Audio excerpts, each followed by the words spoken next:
gentlemen, good morning. Today is a special day because my former boss is here. So this is a homecoming. And you know, once my boss, always my boss. Because of him, I'm an affiliate of the SERIE constituency and Ofuasi projects. Yes, so I'm excited that we have him back here with the officials from the Ministry of Works and Housing to give us the latest update on Ghana's housing sector. So ladies and gentlemen, once again, good morning and thanks for joining us for the Minister's Press Briefing here at the Ministry of Information. Honorable Kojo Opon Nkrumah is the Minister and also Member of Parliament for Ofuasi Ayirebe, and he will be leading us through today's briefing. But before I invite him to the podium, permit me to acknowledge our media partners and some dignitaries who have joined him this morning. If you are watching from the comfort of your homes or offices, we are live on GTV, Joy News, ABC News GH. We are also streaming on Facebook at Ministry of Information. This morning we are joined by Dr. John Kisi, the Acting Director, Ghana Hydrological Authority. Dr. Kisi, if you are here. Also with us is the Deputy Managing Director, Operations, TDC Company Limited, Mr. Samuel Asante. We have with us the Director, Department of Rural Housing, Mr. Sylvester Adonu. Also with us this morning is the Engineer-in-Chief, Public Works Department, Glory Nana Yanati. We are also joined by the Project Coordinator, Greater Accra Resilient and Integrated Development Project, GHALCA, Dr. Ohene Safo. Dr. Safo, if you are here, we acknowledge you. Also with us is the Head, Real Estate Agency Council, Nana Otu Texan. We are joined this morning by the General Manager, National Home Ownership Fund, Dela Zumanu. Also with us this morning is the Chief Director at the Ministry of Works and Housing, Reverend Stephen Yawose. We have with us the Honorable Deputy Minister for Works and Housing and Member of Parliament for Kwesimintim Constituency, Dr. Prince Hamid Ama. And as I mentioned, my big brother is in the house. We have the Minister for Works and Housing and MP for the good people of Ofuasi Ayirebe constituency, Honorable Kojo Opon Nkrumah.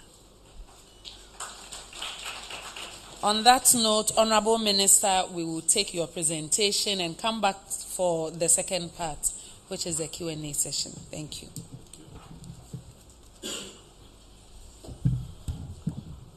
Honorable Minister, thank you very much. Honorable Deputy Minister, Directors of the Ministries of Works and Housing and Information, and heads of agencies at the Ministry for Works and Housing, thank you all for joining us this morning. Honorable Minister, thank you for the invitation to be here to provide an update on development in the housing sector. I recall when I used to invite other ministers to come and do this. And today, I am the one who is having to respond to that invitation. Colleagues, I'm going to spend some time doing a very quick presentation on the developments in the housing sector. And then, like the Honorable Minister mentioned, after that, I'll take your question. First is to give you a bit of a context of why housing is such a big deal. Not just here in Ghana, but all over the world. Housing, as I'm sure you are aware, is not just a necessity. On the hierarchy of needs, it's one of the basic needs of man. But in many respects, it is even a right. People have a right to decent accommodation wherever they are in the world. And decent housing provides security for people, it provides dignity for people, and then it also provides various opportunities for people at the micro level. But on the national level, when you invest in housing or when you pay attention to housing, there are some benefits. At the macro level, it creates a lot of jobs for people. Whenever there's a housing project ongoing, you'll find scores of people who are employed on it. Quite recently, one of the housing projects that we did, the Tesano Security Services Housing Project, we're informed that close to about 500 people were working on that project for the about 3 years that project was under construction. And today, as phase 2 of the police project around Adenta is ongoing, a lot of them again have been re-engaged there. So as a lot more housing projects go on, a lot of jobs are created in the economy. Also, when housing delivery is attended to, there's a lot of growth in the construction sector of the economy. Whenever you hear the Ghana Statistical Service say the economy has grown by X or by Y, when you go into the data, you'll find that construction is one of the elements or one of the subsectors of the Ghanaian economy. So when you're investing heavily in housing, not only are you creating jobs, you are also stimulating growth in the construction subsector and by extension, growth in the broader Ghanaian economy. When housing projects are also ongoing, you will find that communities are developing.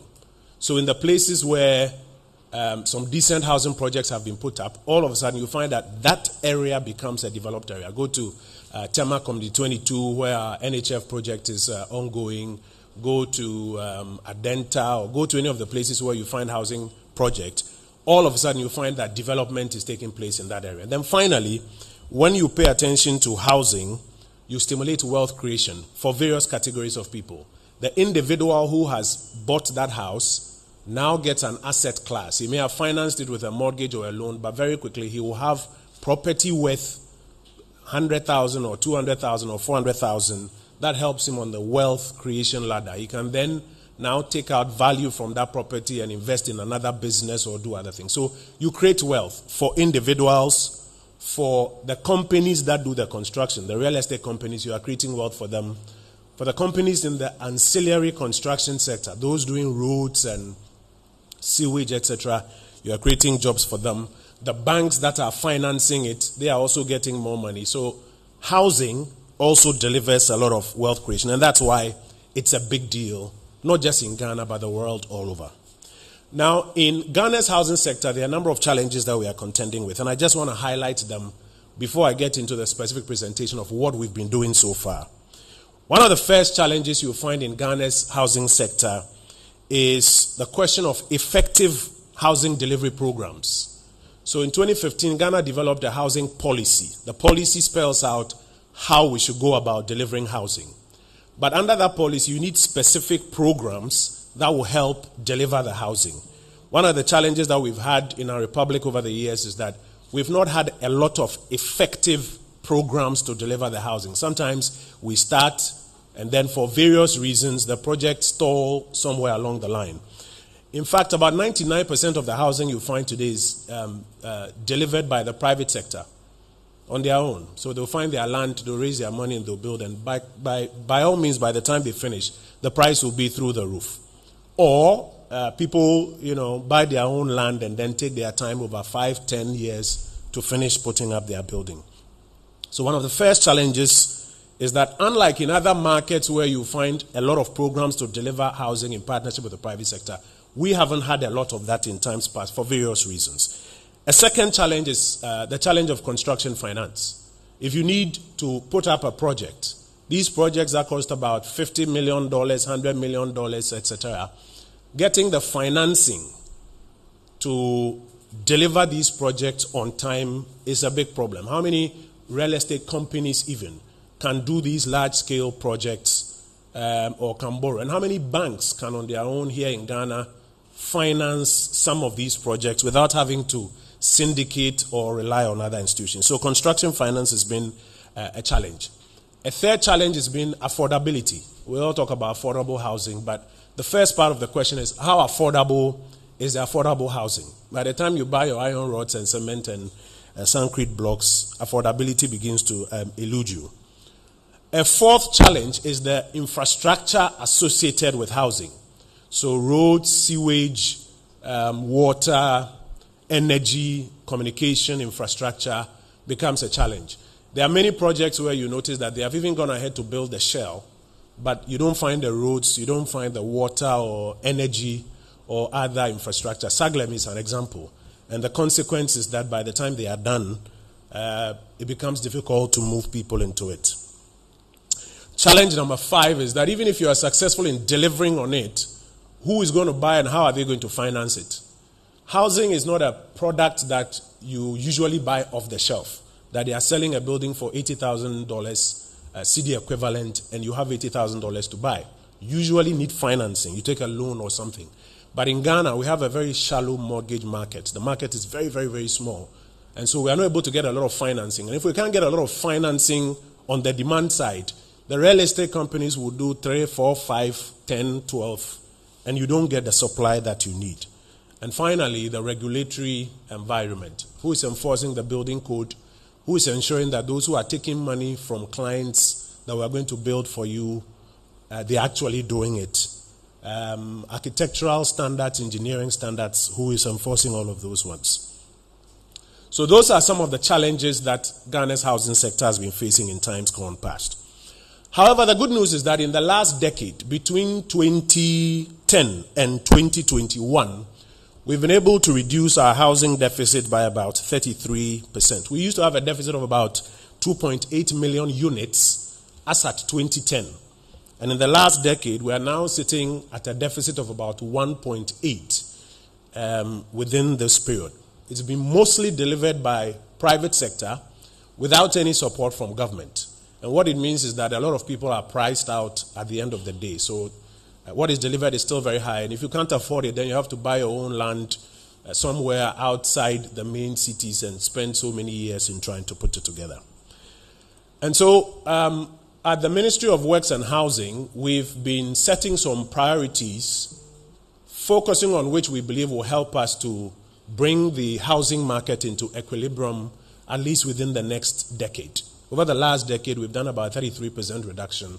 We're looking at bringing it into equilibrium within the next decade. To do that, we have agreed on some 8 priorities that we are working with, and my presentation today will mostly focus on giving you an update on these 8 priorities. Some of these priorities are about old things that we were doing already as a ministry, and some of them are new. So just want to quickly take you through them. First, our priority number 1 is to resolve the stalled housing projects. There were some projects that were started, work was ongoing, and for various reasons, they stalled. Priority number 1 is to resolve those ones. Priority number 2 is that for the ongoing affordable housing programs, I mentioned that there are programs under the policy. One of the programs we have is affordable housing program. So for the ongoing affordable housing program, which has some specific projects therein, we want to fast track them and bring them to a conclusion as quickly as possible. Priority number 3 is that we are focusing on initiatives to expand public sector housing. The single largest employer in Ghana is the government of Ghana. And a lot of public servants have housing as one of their benefits. It's also important because it gives them a place to lay their head and therefore to be able to serve the Republic better. But in years gone by, we haven't built a lot of new public sector housing. And so our third priority is to focus on our initiatives that are aimed at expanding public sector housing. Number 4, housing is put on land. So one of the things that we are prioritizing is to secure and expand our land banks at the ministry, because we believe that A, it makes it easier for us to do our own housing projects, and B, where we have to do projects with the private sector, if we have land available to them, it cuts their hustle by a significant percentage. But these 4 are mostly old items on our calendar, which we are prioritizing. And then there are a number of new items that we've put on our calendar since about February this year, when I met with the leadership of the ministry. Number 1, which is number 5 on our list, is to develop a public-private partnership framework to close the housing deficit over the next decade. Remember I mentioned that we've done about 33% reduction in the last decade or so. But our population is growing, and urbanization is also increasing. So if we don't have an aggressive program to close the housing deficit, let's say in a decade, then we could slip back. And so we've been developing a public-private partnership framework to close the housing deficit, and I'll give you some more details on where we are on that. Number 6, it takes a lot of money to do these projects. If we always have to wait for the Minister of Finance to give us some money to, commence a project or to pay for a project, a lot of our projects will get stalled. No wonder some of the projects, some as far back as 10, 15 years are still stalled. So we've had to be working on developing a sustainable financing framework for our housing projects. Number 7, we have started work on a new district housing program, which is one of the programs under the housing policy. And this one focuses on ensuring that we don't just develop housing in the urban areas, but in the rural areas too, we do a lot of housing there. And finally, we are focusing on some legal and policy reforms. So, with your permission, I would like to get into some details and give you specifics on where we are. So let's start with resolving our stalled housing projects. We had about 5 stalled housing projects: Boteman, Asokore Mampong, Koforidua, the State Housing Company's project in Adenta, as well as the Saglemi Affordable Housing Project. The good news is that Boteman and Asokore Mampong, we have already completed them, and now they are fully occupied. But we have 3 more of these 5 to complete, starting with the Koforidua Affordable Housing Project. It was started during President Kufuor's era, and it's stalled since then. It comprises about 342 units of homes. So more or less about 342 families will get an opportunity to live there if we're able to finish this project. 19 blocks, 54 number 1-bedroom apartments, and 288 number 2-bedroom apartments. What we've done is to work with the State Housing Company for them to go through a process of identifying a private contractor who can pre-finance the completion of the work. My understanding is that they've gone through the processes and they have awarded to a private contractor who can pre-finance the works. The contractor is mobilizing to move to site so that work on those 342 units can be completed for our brothers and sisters in and around Koforidua so that they can benefit from it. Today, if you go to Koforidua, I think the new Eastern Regional Hospital is being constructed just around that enclave. And so this is a priority project that we are working to finish, and once we're able to finish it, doctors, nurses, and other persons who live within that enclave can benefit from it. The next is the State Housing Company's project in Adenta. This project was commenced in President Mills's era. It was suspended because of litigation in the era of President Mahama, and the litigation went on for around 10 years. Earlier this year, we managed to get the court injunction lifted so that construction could resume. And by the time we went back on site, there had been a lot of dilapidation. So they had to remove some of the old items, parts of plumbing and electrical and other things had to be removed because of the integrity tests that were conducted. It comprises 4 number 1-bedroom apartments, 36 number 2-bedroom apartments, and 36 number 3-bedroom apartments, totaling about 76 units. So again, in this area, you have about 76 families that can live there once we finish with this project.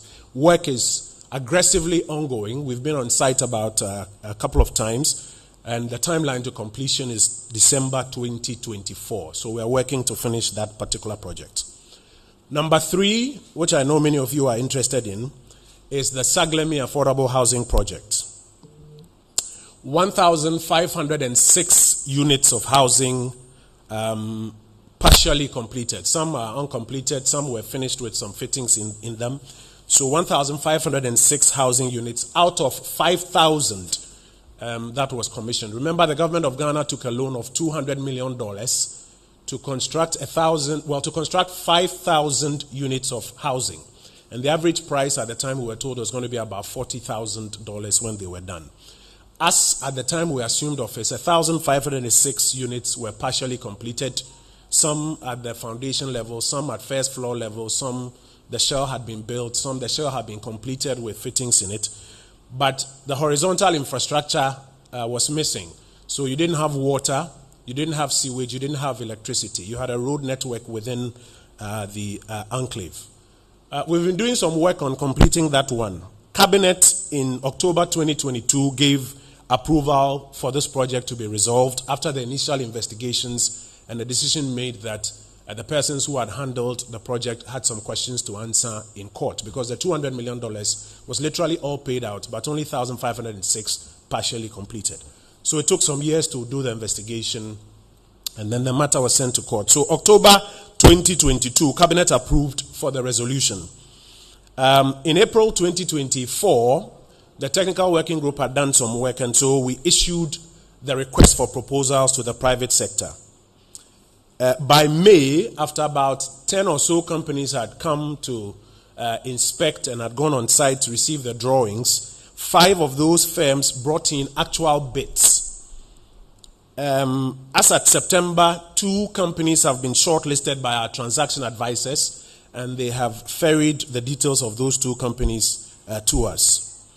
We've also received executive approval from the President on a structure to use for negotiations to get the best value for the Republic of Ghana. And indeed, last week, the negotiations commenced with an inception meeting. So you will notice all the items we've already done are shaded in green, and the last 2 items are yellow. So negotiations are currently ongoing. We expect that early November, work will resume after a new developer is signed up to go onto the site. Now let me make a quick comment about these 3 projects we are resolving. You'll notice that we are working with the private sector to resolve these projects. A lot of the times people confuse us to say we are selling these projects. I want to repeat for the umpteenth time, we are not selling Saglemi, we are not selling Adenta, we are not selling Koforidua to the private sector. We have invited private sector to participate with their funding and their technology. So they bring in the capital, we use their money and their technology to finish the project. And as was originally intended, these projects would then be sold to members of our worker unions, government workers, etc. And the funding that was brought by the private sector is then received and paid back to the private sector. And whatever investment government also made in it, government recoups part of that investment. So we reiterate that we are not selling these projects. We are working in a PPP framework to complete these projects. The fact that the government of Ghana does not have money in the treasury to advance to us to finish doesn't mean these projects should remain stalled. And so we're being innovative in raising private capital to finish these projects. In Saglemi, for example, we were told we needed about $100 million to finish it. 46 million or so of that is required for the outstanding infrastructure works, energy, infrastructure, sewage systems, and water. And then the remaining 60 or so to finish the uncompleted 1,506. Not to build the whole 5,000, but to finish the uncompleted 1,506. You need about 60 million or so. That's what the Ghana Institute of Surveyors informed us. So if we don't want to wait for government to make that money available, and we don't want the projects to also continue dilapidating, then the best model is to work with the private sector to raise funding for it, and that's what we're doing. Priority number 2 is to fast-track our ongoing affordable housing projects, and we've got 3 specific projects that we are working on. One through the National Home Ownership Fund, and then we've also got a specific project in Pokwase. You remember ground was broken a little over a year ago. And then we've also got the Kpung affordable housing project that is being done by the TDC. So let me give you the specific details. Let's start with the National Home Ownership Fund. The National Home Ownership Fund was established in 2018 as a client fund, as a master developer that gets some money from government and then leverages that to raise some more money, and then they can do some housing projects. They started the NHF estates in Community 22 in Tema.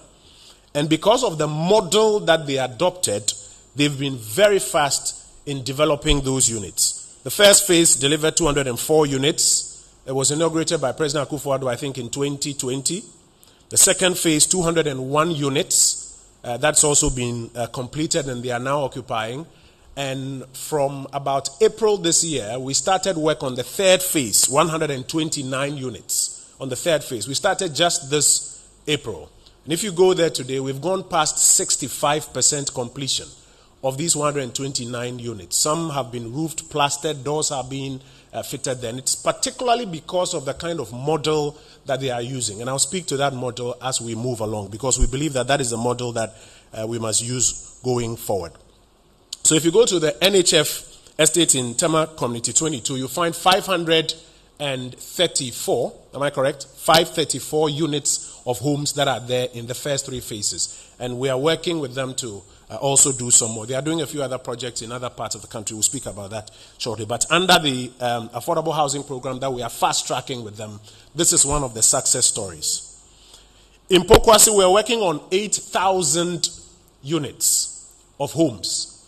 That is a different model. It's not the same as the NHF model. So in the Pokwase model, the government is supposed to build the horizontal infrastructure. That's roads, water, sewage, energy, and telecoms infrastructure. And then the private sector is supposed to use its own capital to build the vertical homes themselves. Currently, work is ongoing. Work is ongoing on the ground infrastructure. It's been advanced. The sewage system is currently being built. They've got works on energy ongoing.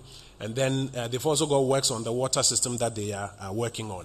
Once they are able to deliver a significant proportion of that, the private developers, some of who have already started their work, can then be whipped in line to run faster than they are doing with the vertical units, because they are using their own money to build. As you know, no private developer will sink in so much capital if you haven't finished work on the horizontal infrastructure, else you could have the same scenario like what you're having in Saglemi. But government is moving at pace to get the ground infrastructure completed so that the vertical infrastructure, they can also move on it. Number 3 is the affordable housing project being executed by the Tema Development Company, TDC. They are doing a total of 1,904 units. Already they have done 1,072 units, which have been sold to teachers, nurses, doctors, government workers, mostly in Bung, here in the Greater Accra region. We look forward to commissioning these 1,072 units as quickly as possible. And I remember touring some of these units with you, our colleagues in the media, a few months ago. Just last week, we concluded work on financing and contracting for 832 new units in the Bung enclave. We call that our phase 4. So in the next about 3 weeks, work will commence on phase 4. Boom, that will bring it to 1,904 affordable units there. So under the umbrella of fast tracking our ongoing affordable housing projects, NHF is running quickly, 534 units. Pokwase, we are running with the ground infrastructure so that there can be some faster work on the vertical infrastructure. And then boom, we've done phase 1 to 3. We're just about starting work on phase 4 in the next about 3 weeks on the extra 832 units. A few days ago or so, I think I saw some publications on it coming from TDC. Priority number 3 is to provide some more housing for public sector workers. If you deal with our colleagues in the public sector, you would understand that a lot of them, like many of us, go through a lot having to commute from various parts of the capital to where we call the ministry's area to work. There are many troubling stories of public servants who live sometimes as far back as parts of the eastern region and still have to come to work in the central business district to do some work. And so in the days of President Jerry John Rawlings, a program was approved to help deliver some more housing for the public sector workers when it was found that government itself didn't have a lot of money. It was one of the problems I spoke about, to be building new units. They called it the Bungalow Redevelopment Program. What they do is that if you have a parcel of land on which there is, let's say, one of these old bungalows, you can enter into an agreement with the private sector where a private developer can redevelop that parcel of land. So they will pull down that one bungalow, sometimes build 4, 6, or 8. Sometimes if they are building apartments, they can build 20 or 50 units so that more public sector workers get accommodation where one person was living on half an acre or 1 acre. Currently at the Ministry of Works and Housing, for our 14 redevelopment projects that are live and ongoing, we are going to receive a total of 609 new homes for public sector workers. 609 new homes for public sector workers. Latebi Okoshi, Nkrumah Flats area, Cantonments, Laboni, and many of those places, Roman Ridge and many of those places, you see a lot of redevelopment ongoing. Sometimes you hear the story that, they say they've sold the bungalow. Under our redevelopment program, when a private developer comes in, what we do is that we contract them to redevelop at their cost to build 5, 10, 15, 4, 6, 8, depending on the number that the architects will approve for us. And then in return, we yield a portion of the land to that private sector operator as his compensation. If government needs $10 million to build new bungalows for public sector workers and we don't have that money, this redevelopment program, approved in the days of President Jerry John Rawlings, and all the administrations since then have been on it, goes through this process to deliver some more. So currently, we're doing 609 units for public sector workers. So my colleagues in the public sector, fingers crossed, I think from this month, we'll start giving out some of those units. If you look at the work program, some of them are going to be handed over to us this month. So please keep your fingers crossed. We've also got the Security Services Housing Program under the umbrella of delivering more public sector housing.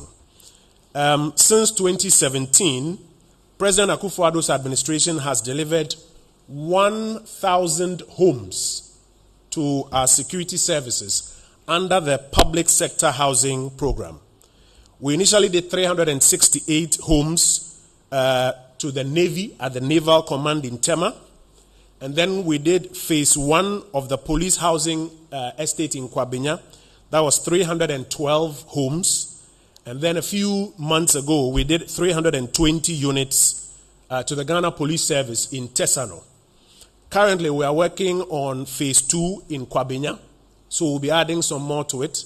The military and other services have also brought in requests, and we are commencing some technical work to deal with the designs and the costing so that we can expand what has been done under the Security Services Housing Program.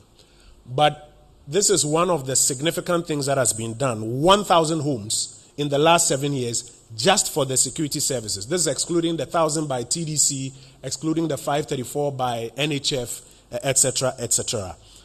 And then finally, under our initiatives to expand public sector housing, we've got the Rental Assistance Scheme, the National Rental Assistance Scheme, which was introduced by the Akufo-Addo administration a couple of years ago.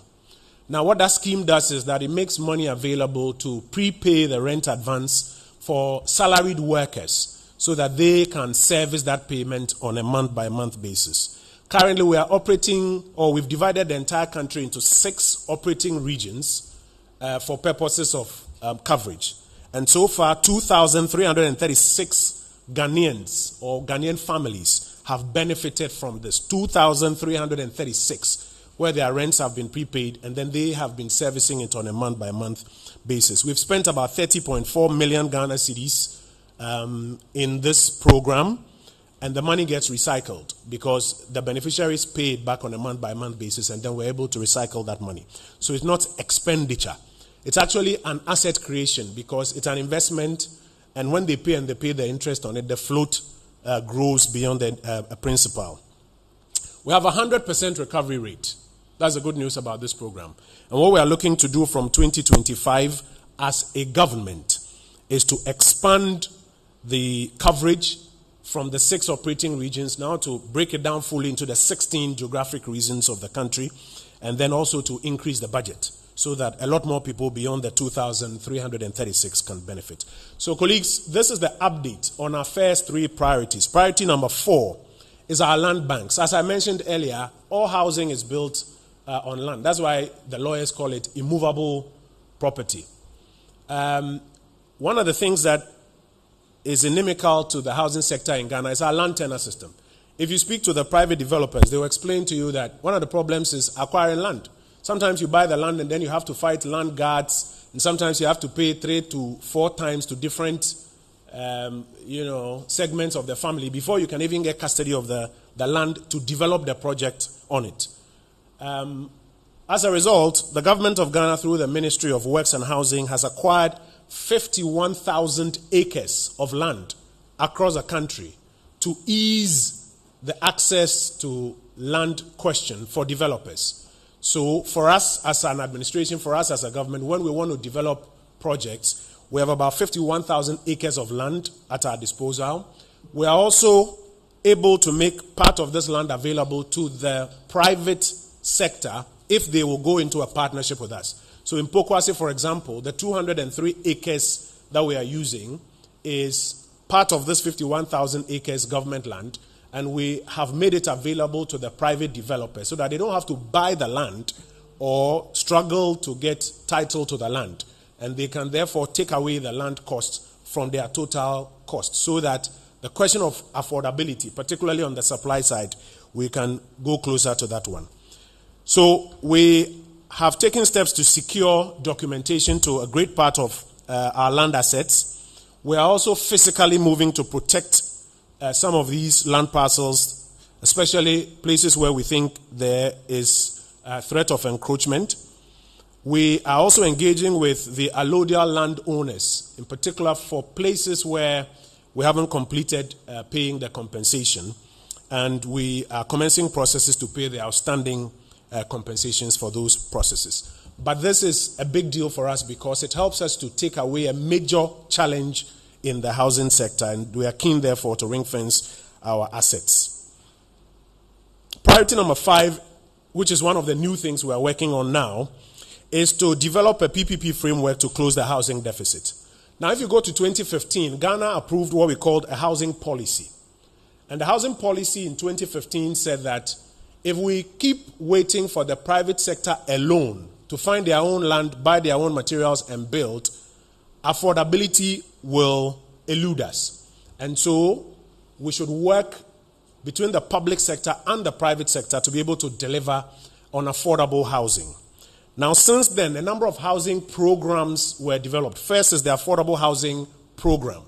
And now we have added to the Affordable Housing Program a district's housing program. So now we're running about 2 programs. The Affordable Housing Program, which focuses on delivering affordable housing in the urban areas and the peri-urban areas, and then a district's housing program, which focuses on delivering what you call low-cost housing in the rural areas. But we are clear that if we're going to get supply-side affordability to be successful, then government has to provide some incentives to the private sector so that it is worth their while to deliver at the price that we want.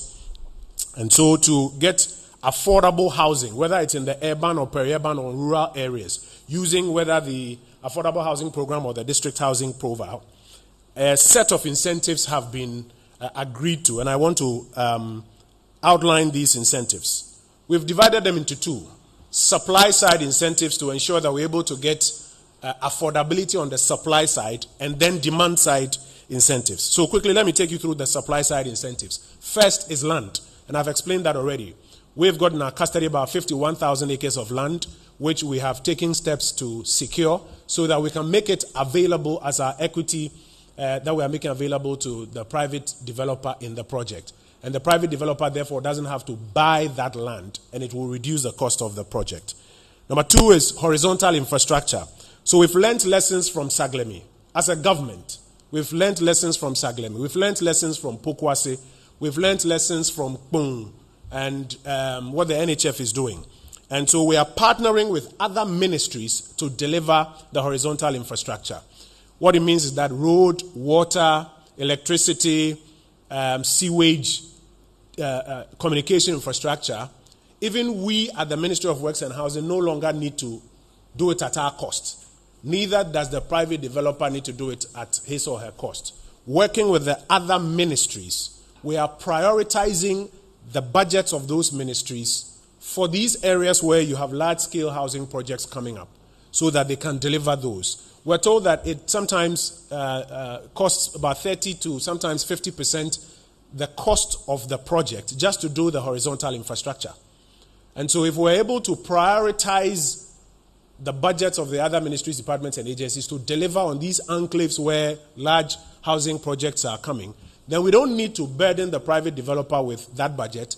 Neither does the Ministry of Works and Housing itself even need to spend it. It can be taken care of by our colleague ministries. And already we are piloting this. If you go to Amra here, where the State Housing Company is building about 200 homes, we're already piloting this. So the road network is being done by the Roads Ministry. Energy Ministry is handling the connection of electricity there. It doesn't need to be the cost of the developer to bring in transformers, etc.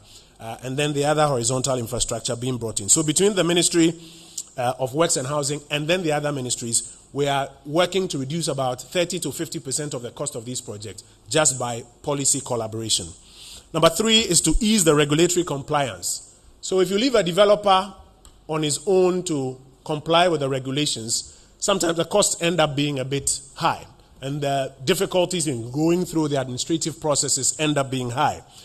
And so learning from Pokwase, for example, between the Ministry of Works and Housing and the Assembly, we're working to ease regulatory compliance by creating a one-stop shop at the Assembly to fast-track all of the regulatory requirements and to ensure that the cash flow requirements are also reduced for the developer so that they can run faster. For those who are adopting what we call appropriate technology, not necessarily using concrete, but looking to use compressed earth or other building technologies, we are looking to ensure that you get some fast-track support from the Rural Housing Department. So particularly for those who are going to do our district housing program, they have access to support from our Rural Housing Department so that they can move faster. We're also working through the National Home Ownership Fund and the unions, bringing on board off-takers for these projects. Why is that important? It's important because if you're able to demonstrate that you have off-takers at the conceptualization, financing is easier because then they can see where the payback is coming from. And so the NHF, that's why I said that in Tema Committee 22, they are using a different model. The model they are using is that once they conceptualize a project and they advertise a project and then they line up off-takers, it is easier for them to get financing from the banks, complementary to what government has made available to them. And therefore, they are able to move faster with these projects. And we are seeking to adopt the same model under their leadership for the other projects. Tied to that is cheaper construction finance. So first is the National Home Ownership Fund itself. If you are coming into our PPP framework and you are going to be financed by a bank that is participating in our NHF financing program, then you are going to get between 40 and 45% discount on the interest of the financing, the construction financing, because of the blended finance approach that we are using. And we are growing that pot by working with GIF. I'll speak to it later. You'll notice that tax incentives are in red. So we have proposed tax incentives to Cabinet. But of course, because of our current economic situation, we don't have approval for the tax incentives. But we're keeping it on the table because we believe that moving forward, once our financial situation improves as a country, we should be able to offer tax incentives in addition to these supply-side incentives to master developers. If somebody is coming to build 10,000 homes, we should be able to say that on your machinery and your equipment that you are bringing in, we're going to waive taxes on those. Because we are doing same for the other person who is bringing in machinery for pharmaceutical and other products. And we believe that the housing real estate developer who is doing master projects, once our financial situation improves, also deserves some tax benefits. So today we don't have approval for that, but it's part of our incentives document and we'll continue fighting for it. Very quickly on the demand side as well, we've got some incentives. First, to deepen the mortgage market. So we've been engaging with the banks and they've explained to us what they need to deepen the mortgage market. We have met the Bank of Ghana and the Judicial Service that they have asked us to make representations to on their behalf, and we are expecting that that will translate into a deepening of the mortgage market once the issues like regulatory forbearance is upheld by the central bank for them. For the real estate companies that also want to do the rent-to-own schemes, we've got some incentives for them.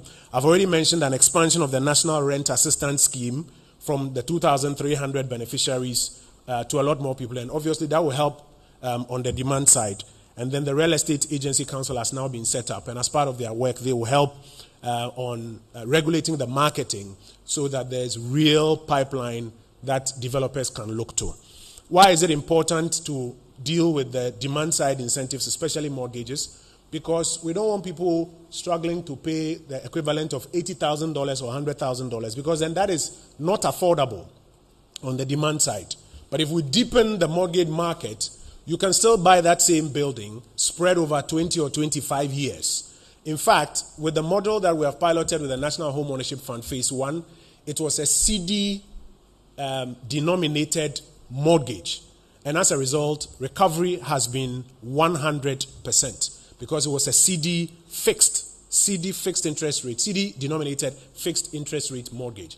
And we want to be able to, working with the banks, expand that so that all of us can benefit from it. Priority number 6, we're almost done, is to therefore answer the question, how do we have sustainable financing for housing? As I mentioned earlier, today, about 99% of housing is delivered by the private sector. They go to banks or use their own money to build. And so construction finance itself now comes to add. If interest rates are around 25-30%, then at least at the barest minimum, even beyond the cost of the materials itself, you have another 25 to 30% of financing costs that you are paying. So how do we bring that down? We're bringing down the land question. We're bringing down the horizontal infrastructure question. How do we also solve the construction finance question? Now, I mentioned that the National Home Ownership Fund was set up in 2018.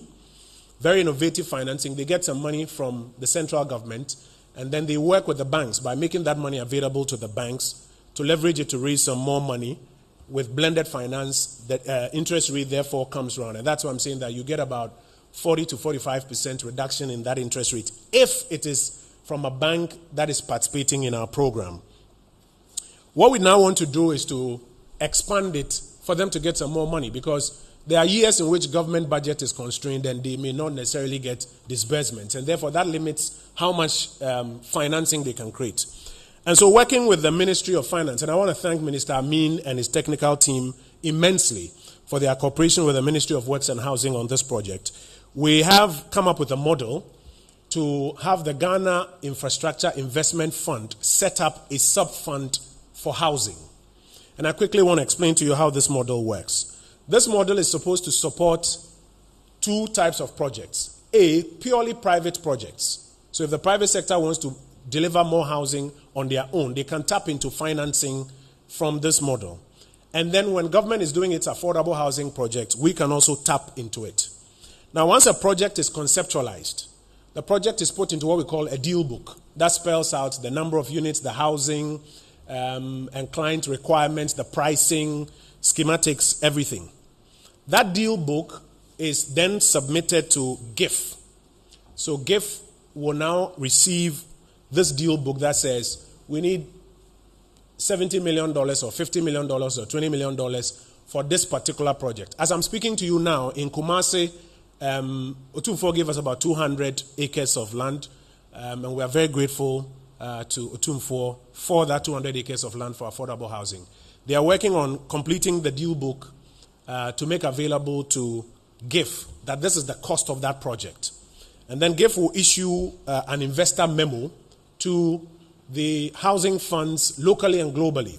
So you have pension funds that are interested. Recently, you followed that Ghana went to Shelter Afrique and got a seat on the Shelter Afrique board and is trying to leverage that to raise some more money, Afrexim Bank and other places. You are then able to raise money into GIF specific to that project. So the investor memo is then made available to the investors, and then they get funding into the GIF housing sub-fund, but it's specific to that project. That blended project financing is then made available for that specific project. And when the project is completed, on the top side, you will find that the project is then sold to union workers and salaried workers, and that sale is backed by the financing from the banks, the mortgages. And hopefully we are looking to do the CD-based mortgages. And the mortgages go back to pay into the fund the money that the investors put into it. So we don't have to wait for government every time to be struggling to find money for this, or for the banks themselves at very high interest rates to fund this. So sales mortgages go back into the housing sub-fund, and then government will now pay into that sub-fund the component of the horizontal infrastructure. So if you are buying the property, you don't necessarily have to pay for the horizontal infrastructure. It is something that government ordinarily is doing, but this fund then pre-finances, and then government over an agreed period finances it. And we think that this is one of the major innovations that will fast-track the delivery of housing, both affordable and pure private projects, so that we can close this housing deficit in the next decade or so. Our final but one priority is the district housing program. Under the district housing program, we are doing two things. We are starting the new district housing program, or what you call the low-cost housing in the districts. We piloted the technology with the construction of Apiatse. So you'll recall that when the Apiatse village was being reconstructed, the Rural Housing Department of the Ministry of Works and Housing worked to deliver the technology, the compressed earth technology. That is a technology, it's a very affordable technology that we are using for our district housing program. And we have concluded work, and we have appointed the National Home Ownership Fund because of the excellence that they have demonstrated with TDC, etc., on Community 22, etc. We've appointed them as our client master developer, and so they are starting the district housing program. We expect that it will help to deliver a lot of housing in the rural districts. We are trying to deal with rural-urban migration. One of the ways to do that is to invest more in the non-peri-urban or urban districts. If you go to the districts out there, one of the biggest problems is that teachers, policemen, nurses, doctors don't want to live there because housing is one of the problems. And so by focusing heavily on the district housing program while doing the affordable housing program, we're able to balance it out. Invest there, it creates more jobs, it develops, creates wealth and value there, but it also provides accommodation for public sector workers who are in those areas. Under our district housing program also, we are resettling the flood victims from the Akosombo Dam disaster. So again, we're using the same technology for the resettlement, and it's the same program that we are doing. We're working with the Ministry of Local Government and Rural Development to achieve that. You'll notice on the next slide that in April 2024, we broke ground to start work on the resettlement. I know sometimes people like to create a narrative that government is not doing anything about it. It's not true. In April 2024, I myself, together with my leaders, went on the ground to break ground for construction to start. And many of you, our colleagues in the media, covered it. Alongside that, or parallel to that, we also had to do a validation of who really needed new housing.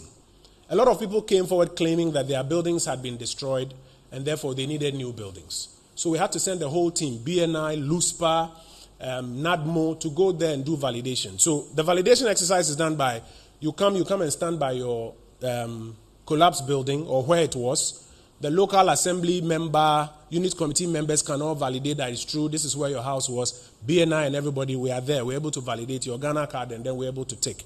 When we finished this exercise, after about 2.5 to 3 months, it took about 2.5 to 3 months to finish, only 40% of those who were claiming that their buildings had been destroyed and needed replacement were true.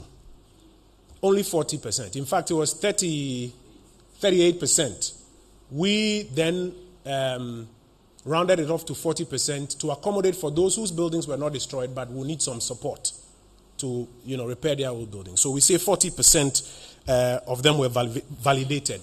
So we are in the process of building 2,225 new homes to resettle our colleagues who were affected by the floods. Now already 115 units are under construction, and they've gone past the 60% mark.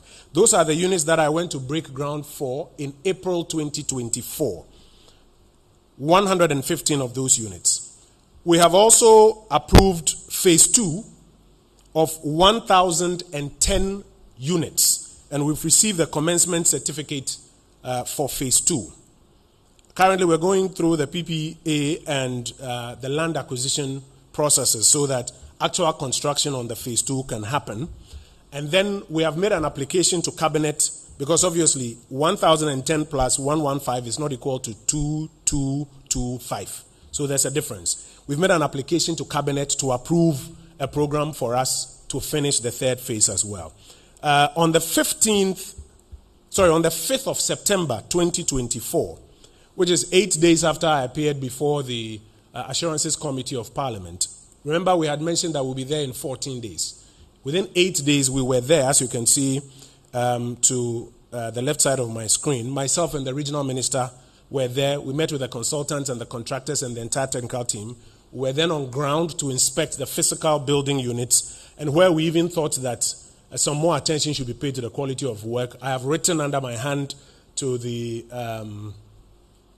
consultants to ensure that the contractors do a decent job there. So we're currently beyond 60% on the first 115 units, and work is about to start on the second 1,010 units. Our final priority, legal and policy reform. So we are reviewing the Rent Act to ensure that there is a better framework for assessing rent, and also, among other things, to ensure that hostels can be regulated. The operation of hostels can be regulated. When you go to many of our institutions and you see the kind of building that is being given out to students as hostels and the amounts that they are charging, it needs to be better regulated. And so, as part of the new Rent Act, we are working on including a regulation of hostels in the new Rent Act to bring a lot of relief and respite to our young brothers and sisters on tertiary education campuses who have to rent hostels. We are also working on completing the latest round of the Ghana Housing Profile. That gives us the baseline data to show the gaps in the housing market, even drilled down to a district level, so that then when you are planning interventions, both for the private sector and the public sector, those interventions are guided by data. And we have also started work on Ghana's first housing report to be put together by the Ministry of Works and Housing, which will, on a year-by-year basis, give the latest numbers on housing delivery, both by the public sector and the private sector. I want to conclude, colleagues, by saying that we will continue to work with speed to achieve these 8 priorities, because we are clear in our minds that housing is not just a right, it is a need, and it holds immense benefits for individuals and for the broader country if we succeed in delivering a lot more housing. I thank you for your attention.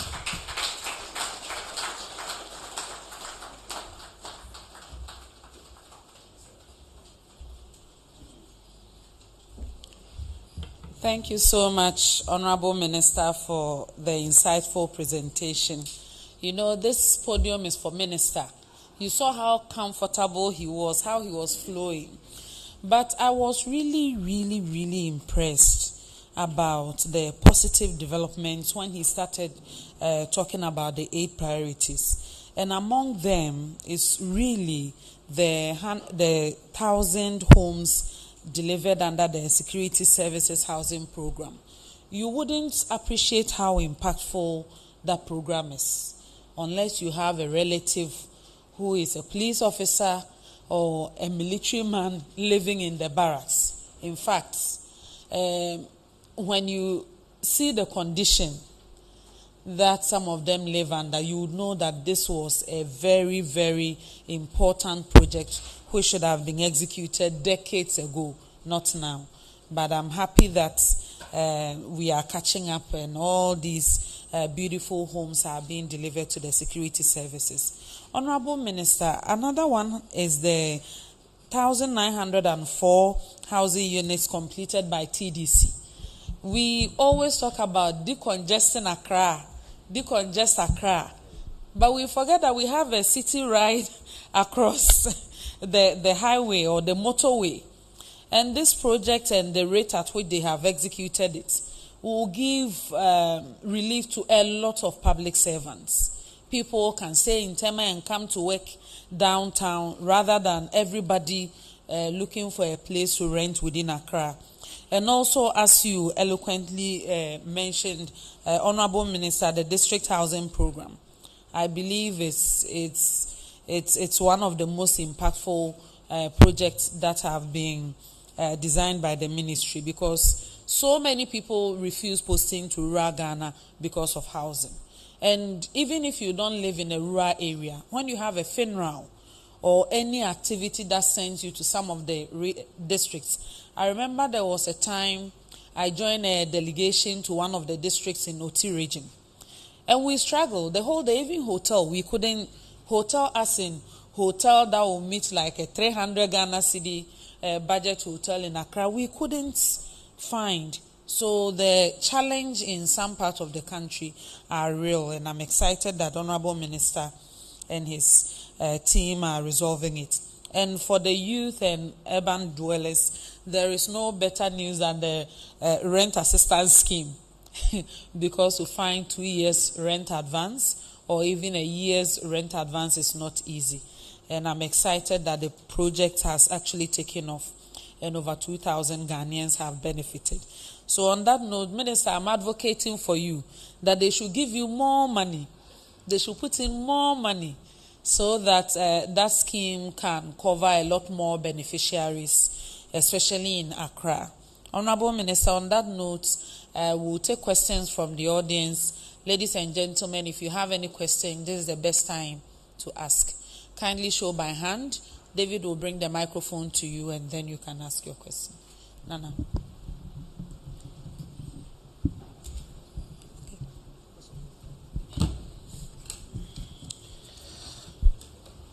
Good morning, Honorable Minister. Welcome back home. I have 3 short questions for you. In some jurisdictions, my name is Anapoku from Daily Searchlight, sorry. In some jurisdictions, when you finish school and you start work, you are given what they call council flats in the UK, so that you work and pay by mortgage. By the time when you go in retirement, you have your house already. But here in Ghana, you live in government bungalow. When you retire, you have to pack your bag and baggage and leave. And sometimes, if you are not lucky to put up your own house, God knows what is going to happen to you. I don't know if you have a scheme for that, so that people, because most of the corruption going in the public sectors and civil service is because of where a man must lay his head. And therefore, people will do all kinds of things to get their houses so that they can retire comfortably and stay in their houses. My second question, can you please indicate or highlight on where the 55,000 acres of land are located in the country, so that maybe private developers can access them and then help in the housing scheme? And Thank you. Nana, 2 questions I beg you. So that your colleagues will also get the opportunity. I've seen John's hands, John, and I've also seen a few hands at the back, so please. But if there is a chance, I'll come back to you for you to ask your last question. All right, thank you. My name is John Awuni. I represent Kesben TV.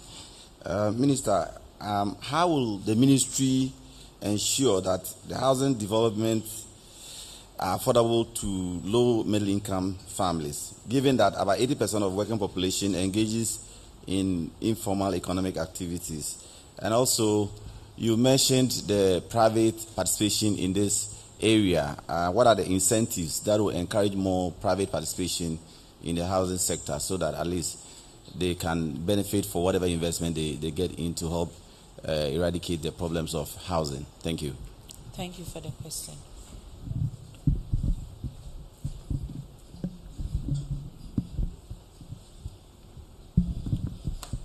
Yes. Good morning. My name is Salom from the News Center. I've got a question on the Akosombo resettling.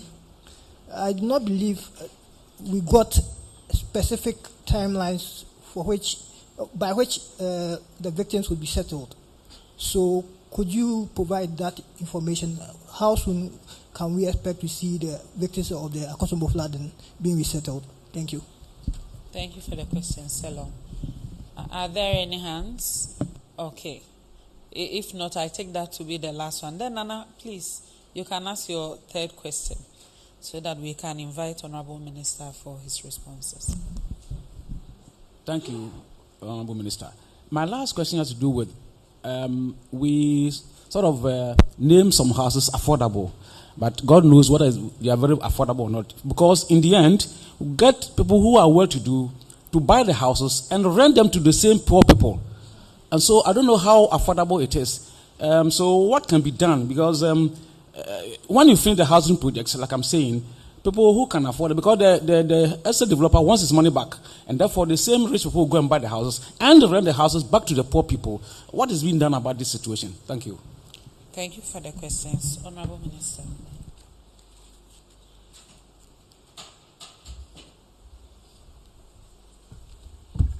Dean, thank you for your questions. So, yes, you're right. In parts of the world where there's a strong program to supply housing, remember I mentioned that one of our first challenges is that we haven't had a lot of effective programs to supply housing. And in other parts of the world, there have been very strong programs over decades to supply housing. They've done it so well that now, even at their borough or council level, the boroughs or councils can find funding to supply housing, even including social housing. And that's what they were using for the council flat model that they were running. The answer to that is that we also now need to grow effective housing delivery programs. That's the first step. And those programs have to be backed by financing and also by incentives, so that we will be able to deliver a lot of affordable housing all over the country, and even venture into social housing. Currently, for social housing, the only pilot we have is what His Excellency the Vice President has led us to do for the KIA, where people can come in, maybe rest for a period, you wake up, you take a shower, you go. So it's like dormitory type. You come, you take a shower, you go out there, and then you go to find your daily bread, and then you can come and rest somewhere. We haven't even gone into a full social housing program in this country. But the answer is to now have effective, affordable housing delivery programs, back it with the funding, and to deliver a lot more. It is when you have this supply that you can now begin to get to the levels you are talking about. And that's exactly what we are doing with the priorities that we have set and the work within these priorities that we are talking about. Your question number 2, where is our 55,000 acres? First, it's all over the country. In mostly all the 16 regions, we have different parcels of land.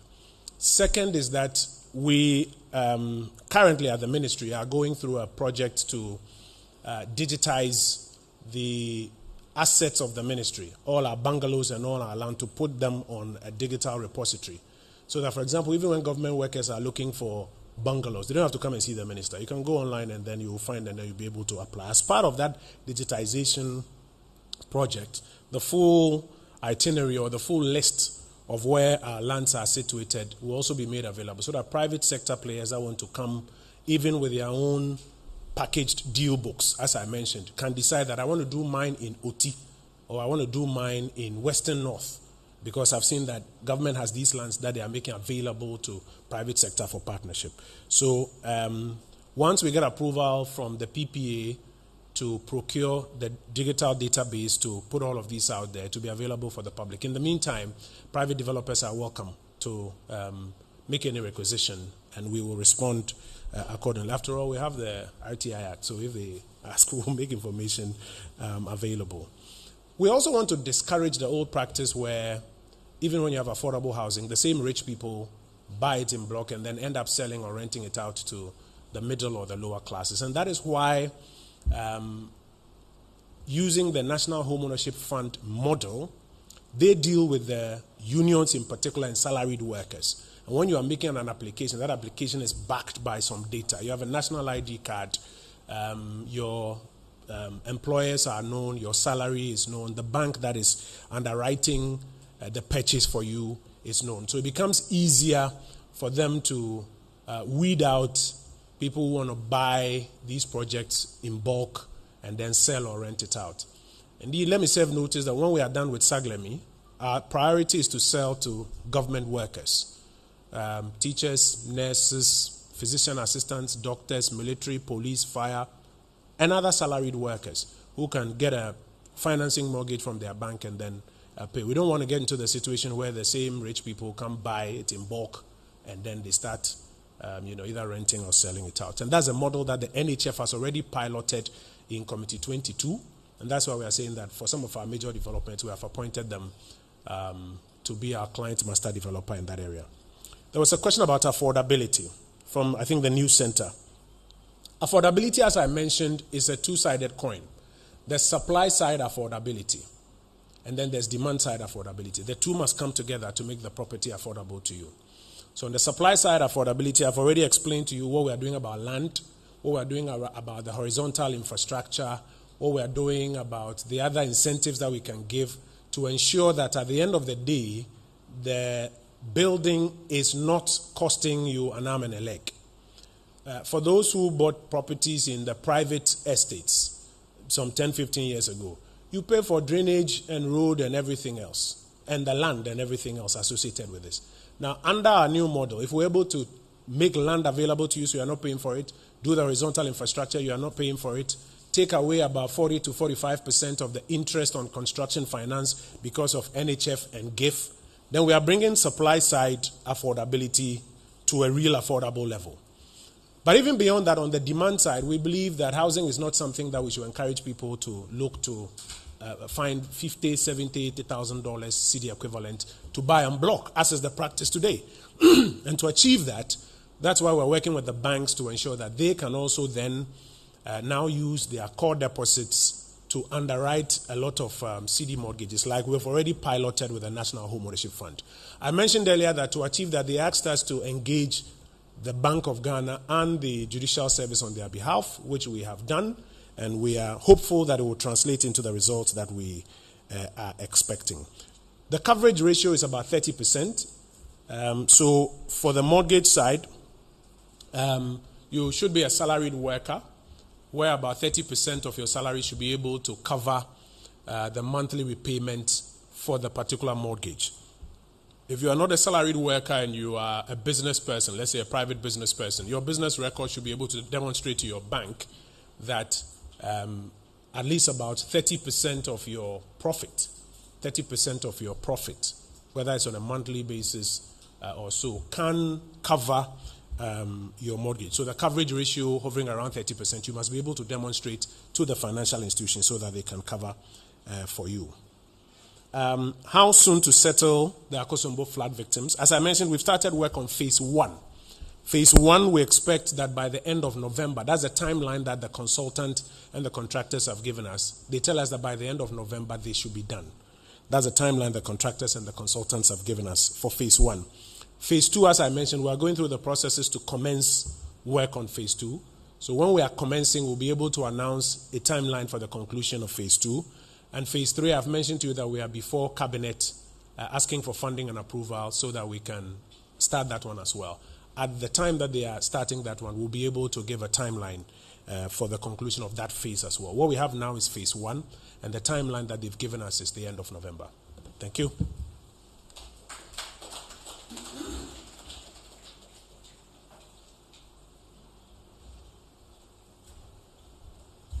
Thank you so much, Honorable Minister. Ladies and gentlemen, if there are any questions, we can take a final round. If not, we will take Honorable Minister's concluding remarks. Okay, I've seen a hand. Mr. Atamensa.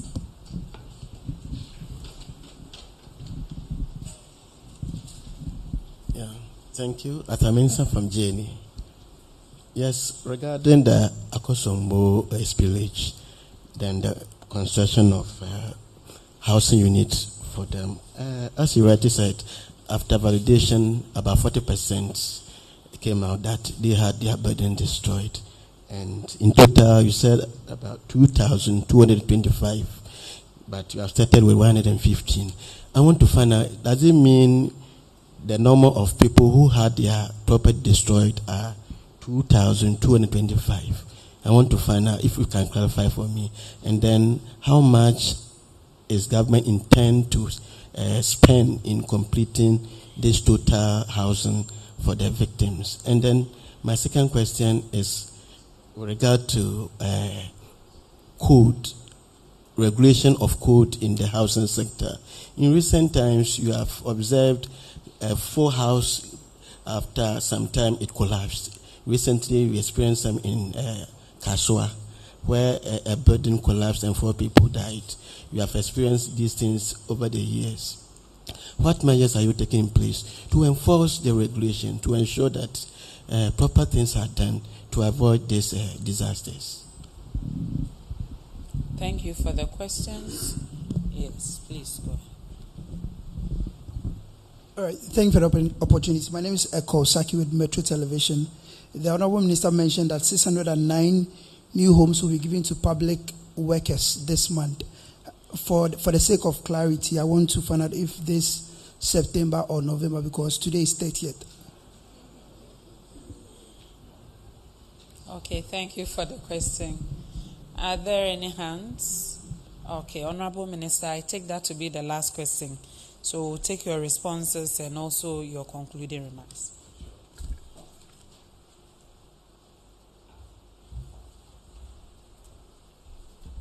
So, Honorable Minister, thank you.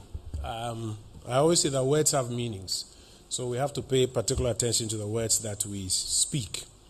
2,225 homes. That's the number of homes that were totally destroyed. It doesn't mean that 2,225 people were affected. You have a home in which sometimes you have 3 people living or 2 people living. So 2,225 homes were totally destroyed, not even just affected, totally destroyed, and therefore require replacement. So 2,225 homes were totally destroyed, and those are the ones that we are replacing. That is 40% of the number of claims that came in, and that is what was validated. We're expecting the government will spend between 400 and 500 million Ghana cedis to complete the entire resettlement exercise. Now, let me explain something else. When it comes to resettlement, it's not just building a home for somebody whose home is totally destroyed. It also comes with putting in place other items that enable them to resume their livelihood. So you have an area where children had a school, there was a health center that they used to participate in. Now, when you are resettling them, it means that where you are building, you must be able to answer questions of education and health, etc. So there are costs associated with the core homes themselves, and then there are ancillary costs that will come with the other things that are required for resettlement, if you want to resettle these people. But we're looking between 400 and 500 million Ghana cedis to complete this resettlement exercise.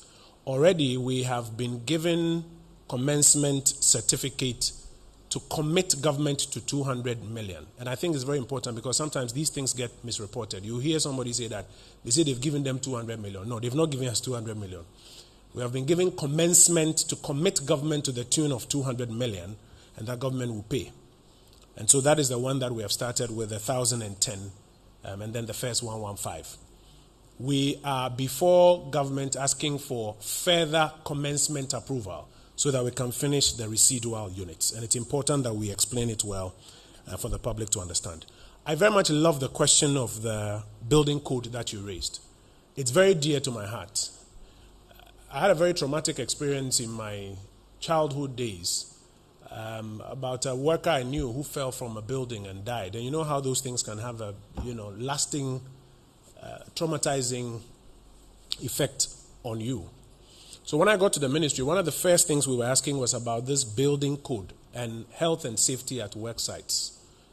I mean, like all of us, after school, you do some ala to, get some small money. After school, I had the opportunity to work on a construction site as a laborer in the United Kingdom briefly. And if you don't have your PPE, you will not be allowed onto the work site. It doesn't matter who the supervisor is. Even if he's a Ghanaian and you're a Ghanaian and he's your friend, he won't let you get on because there's a works inspectorate unit that will inspect that everybody on the construction site is properly clothed. Putting these things together, one of the first things we did was to set up a works inspectorate unit under the works department at the ministry. We did it in, I think, about August or so, right after I assumed. And we've assigned and appointed people whose job it is now to go around public work sites and ensure that there's compliance to the building code, to the regulations of the Engineering Council, the Architects Registration Council, and even the local assembly.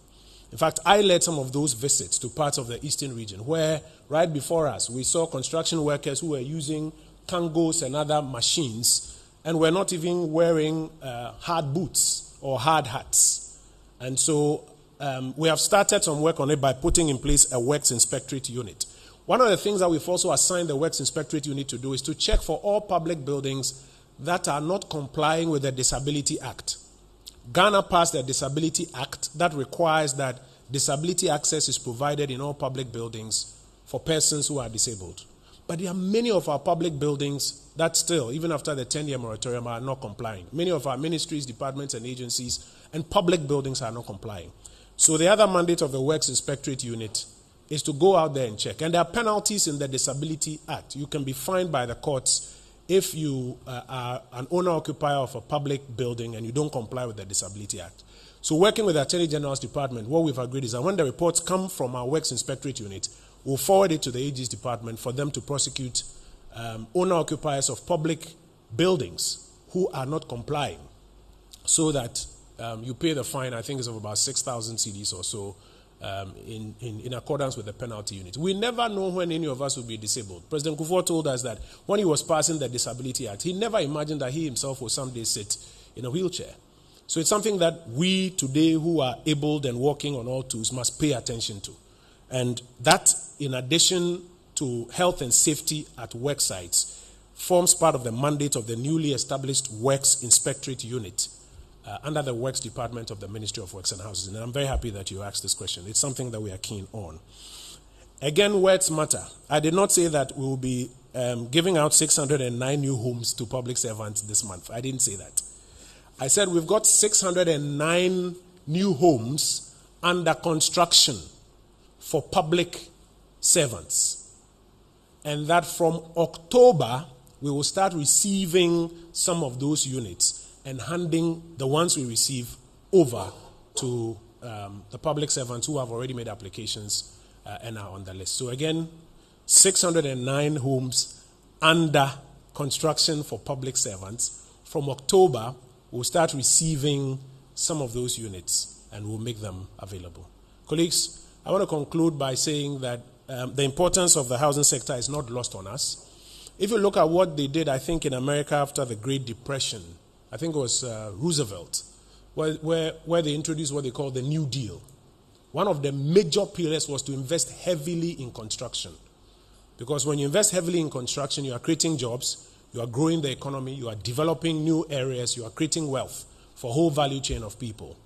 And if you do housing specifically, then it also then provides for people's basic needs, sense of dignity for people. And so we are keen, the Akufo-Addo administration is keen on continuing with its housing programs and expanding them so that all of us will benefit at the end of the day. Honorable Minister, I want to thank you and your team for hosting us here.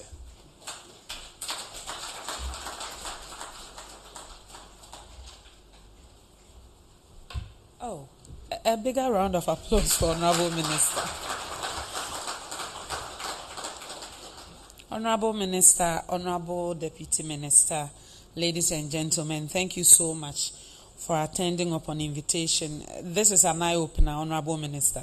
I believe because of social media, the commissioning of the security services housing programs, we've seen that of Kwabenya and Tesano, but taking us through your entire presentation, I believe people will appreciate that we've done a lot more than what have been published or what have been shared in the social media space. So thank you so much for the good work that you are doing at the ministry. And we hope that you will come back some other time for us to have some specific conversations. There is so much happening at the place. So maybe we need to tease them out and take them one after the other, Honorable Minister. So thank you and enjoy the rest of your day.